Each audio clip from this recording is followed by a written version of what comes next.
The red-green war is becoming one-sided with what could be a KO punch to the 5060 Ti, but NVIDIA doesn't need AMD's help to go up in flames. On a warmer note, NVIDIA is embracing the heat and chose to produce Blackwell chips right here in Phoenix. Hey, maybe we can get a tour. Hey, Phil. Yeah. Call NVIDIA and demand a tour right now. On it. While he's making that happen, we're gonna talk about $1,400 motherboards and graphics card prices dipping, what? Is this right? Below MSRP? Stay a while and listen because, oh boy, it's time for Meta PC's news. Come along. All right, nerds. Leaked RTX 5060 Ti 16GB benchmarks show a 20% uplift over the 4060 Ti 16GB. Boy, I should sure hope so. Around 30% slower than the RTX 5070. Now, 3D Mark results have leaked thanks to the old boys over at Video Cards. Now, this data was likely sourced from a reviewer, so it should be indicative of the card's performance in those specific tests. But hey, based on what we're seeing right now, multiple leakers, we've got specs for a while. We know there's gonna be 8, there's gonna be a 16 version. Both graphics cards are said to feature the same GB206 300A1 core with 4608 CUDA cores and the standard 128-bit memory interface. 180 watt TGP, single 8-pin, baby. That's not melting anytime soon, right? No, not at all. Right? I hate to even say this is gonna get clipped later. Like, look, they're all on fire. Now, this is interesting. They are restricting AIB partners from sending out the 8GB models for review and testing. I would guess that that's because there's a significant difference in the performance. Here's the funny thing, and we're gonna talk about this a little bit later, but 5070 is available at MSRP in Europe. So, I mean, they're collecting dust apparently. So we should be in Europe. I think we need to plan a trip. All right, let's do Bring a big suitcase. MSI RTX 5060 Ti from 4 series. Now you've got, this is a look at some of these 5060 Ti graphics cards from MSI specifically. Let's take a look. You've got a 3-fan and you've got a 2-fan on here as well. And that white 3-fan model looks just beautiful. You know what I like about it most? Dragons. You got dragons on the card. Jared found you this card. He finally found one you didn't hate. Hey, I don't hate it that much. Oh, except it's let's MSI. scroll down and look at these. Oh no, what is going on here? The Inspire 2X, so this is from MSI, the Gaming Trio, and the gaming models of the card. Now the 2X has the same color scheme as a triple fan that's used by the 5070 and above. This model, like we mentioned earlier, 8-pin power connector. Not a proper dual slot model, it's a 2.3 slots. Interesting. So that's kind of fun. I kind of like these. And it wouldn't be an MSI card if it didn't have just an onslaught of dragons on it. One thing that we can confirm now through these images is that the 5060 Ti will be PCIe 5.0. That makes a lot of sense. Boys and girls, are we gonna get this card? Let me know if you can even find any right now, down in the comments below.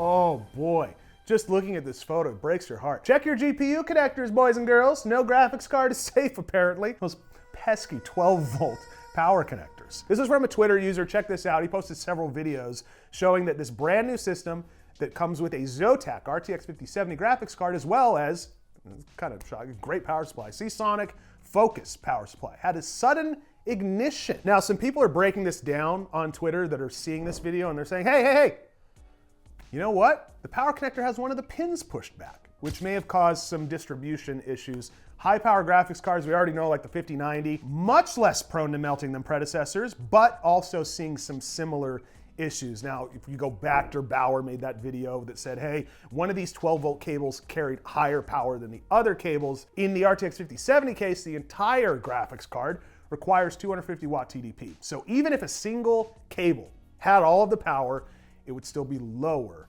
than in that particular case. What you have there, what you're gonna wanna do is fix that. Convincing the retailer or the board partner that it was already defective from the start is gonna probably be the struggle on this particular card, but either way, very interesting. You guys seeing any meltage on your cards? Let me know down below. Charred RTX 4070 fell victim to a power supply without protection feature. Obviously beyond repair, as you can tell by this photo, this thing is burned to hell. The DIY Repair Hour YouTube channel, very nice, go check them out. Work on this seriously charred RTX 4070 was uploaded. It is worth highlighting that this isn't a GPU from a house fire. Oh. I thought it was! Or other external act of God style catastrophe. This card apparently set on fire in a working PC which suffered from a power connector issue. This guy that got the card, he was told that the power supply was from a mining rig. There's your problem. What you're gonna wanna do is not do that. How'd you know that your card was burning? Well, it smelled like fire. It smelled like fire and death. The burning certainly started at or near the 12-volt PCIe connector. So NVIDIA's compact concentrated power connector isn't completely blameless here. So the moral of the story is you should buy components not from mining rigs and make sure that you get ones that are gonna take care of you, right? Be very wary of those mining rigs, boys and girls. This whole episode, I must apologize because we are stuffing you full of horror stories here. Is this the end days? Is this the end? What's going on? We're getting tariff? Cards are on fire? ASUS RTX 5090 Tough suffers from capacitor damage. This is clearly some issue with the card itself, but what caused this to happen? The NVIDIA GeForce RTX 5090, one of the most expensive graphics cards ever released by NVIDIA, and especially if you buy it from a scalper. Oh yeah. It's gonna be very, very expensive. So a few theories here. Supply issues, maybe they manufactured and distributed at a faster rate, which may have caused production quality to dip. That's one theory. Or perhaps this user was just unlucky. Good news, card still works, but it's no longer a pleasure to use. Why? Because this Redditor says that he noticed an increased noise even while he was watching Netflix. Now the picture itself that you see here, it doesn't tell us precisely if the capacitors are damaged or not. The plastic casing may only be physically damaged, exposing the capacitor. But Coil Whine doesn't really come from capacitors. So it's unlikely that it's the direct reason for that increased noise. Perhaps other components are also damaged, which would be super unfortunate. It just means this is the worst luck card, especially for a 5090 that you could possibly get. This is a big old fat case for RMA. NVIDIA to manufacture American-made AI supercomputers in the US for the first time. Where? Arizona! Arizona! NVIDIA opens first US factory. And look how good Jensen looks in that jacket. Jensen, swing by. Love to see the jacket in person. The company has commissioned more than 1 million square feet of manufacturing space to build and test NVIDIA Blackwell chips right here in Arizona and AI supercomputers in Texas. Zach, I just checked. It's only 30 minutes away. We could be there by 10:30. Okay, well, Let's go. Oh, damn. Oh wait, we got news. We didn't get invited. Mass production at both plants is expected to ramp up in the next 12 to 15 months. The AI chip, as you may know, and supercomputer supply chain is very complex, and it demands the most advanced manufacturing packaging, which we are great at here in Arizona. We pride ourselves on production and manufacturing and packaging. That's what's on the state flag. It is. It's packaging. It's a box, and it's a robot. Omar, show the state flag. Show them the new state flag. All you have to do is use Google Images. You don't even have to do any photoshopping because that's real. God bless Arizona. NVIDIA plans to produce up to $500 billion of AI infrastructure in the United States through all of these partnerships. The world-leading companies that they're partnering with are deepening their partnership with NVIDIA, growing their business while expanding their global footprint. NVIDIA is saying, hey, maybe we should start to make some stuff here and kind of insulate ourselves from some of the global things going on. Guys, by the time this video posts, who knows what the facts will be. Trump says new chip tariffs will be announced next week. He says, we wanted to uncomplicate it from a lot of other companies because we want to make our chips and semiconductors and other things in our country. Now, the president didn't commit to permanent exemptions for popular consumer devices and emphasized the need for trade actions to benefit US producers. The one thing he did commit to was that all purchases at Meta PCs are tariff-free only if you're subscribed. That's the way the world works. This is basic economy, guys. It's economy 101. Commerce Secretary elaborated on Sunday and said that they will impose a separate batch of tariffs on semiconductor smartphone computers within 1 or 2 months. So this is like a temporary reprieve from whatever's going to be going on here. We'll see what happens. As I said before, this is constantly changing. We're going to keep you updated right here on the channel as things progress. That's why you need to be subscribed, because every week we are dropping news on Friday and you can stay up to date. Oh, an ad, guys! Meta PCs, it's ad time. And I know you guys don't skip the ads because we've become good friends over these years, haven't we? I was invited to your child's birthday party. I didn't show up, but I bought him a nice gift. Guys, go to metapcs.com and check out the brand new homepage we just launched. We've got some new things on the site launching soon, so keep an eye on that. Brand new ready to ship systems. Check this out. We even got some budget builds featuring some AMD graphics cards. So should you build your PC yourself? Crap, if you want to, that's great. Or if you want something that's cable managed to perfection and ready to go out of the box, that's where we come in. metapcs.com. How about that? Look behind you. What's that? That is a PC case with your signature on it. Whoa! Someone bought one of our RTSs and they used the customer notes and they asked for Zach to sign it, and he did! That's the signature. Can you believe that my handwriting is in Comic Sans? Me neither. Guys, MSRP has been a joke. In fact, we came up with a term specifically on this channel. Mostly speculative retail pricing. It appears that they're dipping below MSRP on the 5070 in the UK. British?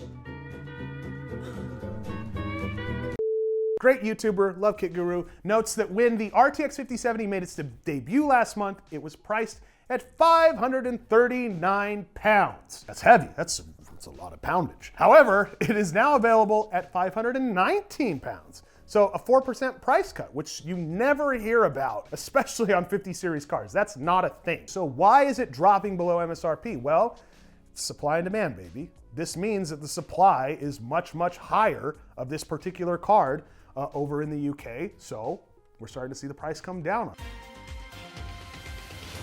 Zach, what would you say you would pay for a good motherboard? Oh, I don't know, 300, a good motherboard? 300 bucks, 400 for like a nice right. board. What about 1400? Ah! Ah! This is an expensive motherboard, holy crap. ASUS launches the flagship ROG Crosshair X870E Extreme, starting at the low, low price of $1,400. Jesus. It's got dual Ethernet. You got two of those USB 4 40 gigabyte per second ports. You've got support for Bluetooth 5.4. You've got Wi-Fi 7. You've got 3 PCIe 5.0 M.2 slots. You've got 2 PCIe 5.0 16x expansion slots. No anime, no color. The previous model of the X870 Extreme was a little bit more of a colorful board. This is just minimalist, professional finish, which I think looks really nice. This is the full 5-inch LCD, so that little area right there is for the screen. Obviously, ASUS crushes it with design. It would definitely look good with an Astro card. Looks so, oh dude, 100%. That's what you pair this with. Two new gaming monitors that ASUS has introduced. The model numbers are there. It's a bunch of letters and numbers. You're gonna love it. Offering up to 610 hertz refresh rates for esports gamers. So if you're a sweaty fella, like not fit, I sweat a lot, but I mean, you know what I mean. If you're a sweat lord, you're gonna love this monitor. 24.1-inch design featuring a super TN panel, which is built to reduce input delay. Great for esports. Obviously, you got your G-Sync compatibility and FreeSync for AMD. ASUS also deploys its dual backlit technology to reduce motion blur while providing higher brightness levels. And my goodness, these monitors are beautiful. And comes integrated with everyone's favorite buzzword, AI! It's got AI! AI vision technology that automatically adjusts the image when enabled. What are you gonna spend on this? Well, $1,100. Oh. United States American dollars. And that's for the 24-inch? That is for the 20 Fizzy. So Zach, Yeah. what about the 32-inch? Obviously that's gonna be more. How much is that one gonna be? $550. Wait, that's half. Why is it half? Oh, well, check this out. The monitor comes with dual mode tech, so you don't get the 3-mode switching. So you get to switch between two. You get to switch between 4K 160 hertz and full HD 320 hertz modes. So a little bit different, a little higher response time. It's 0.3 milliseconds and comes with motion picture clear sync. Okay, so this one is definitely more for the at-home gamer. This is for the at-home gamer. You want a bigger screen. If you are a super sweat comp, go with that smaller screen and pay double for it. Yeah. AMD RX 9060 XT specs have leaked. A new leak from Video Cards has detailed the alleged specifications of AMD's budget-oriented 9060 XT GPU from the RDNA 4 family. We talk about a lot of rumors on here, so take this with a grain of salt, but it's fun to speculate, right? The RX 9060 XT offers 2048 shaders, similar to its last-gen counterparts, and we're likely seeing the full-fat Navi 44 core in effect here. 128-bit interface, 4 memory ICs, 8 gig, 16 gig capacities, large bump to clock speeds, with the 9060 XT rated at 3.2 gigahertz. Ooh. Boy, said to reach 3.3 with some of the custom models. TGP, don't know much about that yet. Probably somewhere near the 200 watt side of things. The source claims that Navi 44 only offers 3 display connectors compared to 4 with Navi 48, while some rumors even suggest the lack of a video encoding engine like the RX 6500 XT, but again, unconfirmed. Timing is really important here because if they announce at Computex in May, NVIDIA's already got a 1-month head start. Do they want to try to jump on this faster? Do they not worry about dropping a little bit later? Because as we know internally, these 5060 Ti's are kind of in a holding pattern in even getting here. So who knows if 5060 Ti will even get full availability. I certainly don't see that happening. It's time to wrap up the show. Guys, gals, everybody at home. We have so much fun making these, and the way that we get to make more of these videos, honestly, it's a small ask for you. Like, leave a comment, just tell us what's going on. We read everything that you guys post. I love it, and make sure that you're subscribed. That tells YouTube, hey, you know what? I like these guys, they're cute. And I think you're cute too. I think you look great today. That'll be it for today. We'll see you next time. Oh, yeah, let's see those Blackwell chips being made down the street. How about that?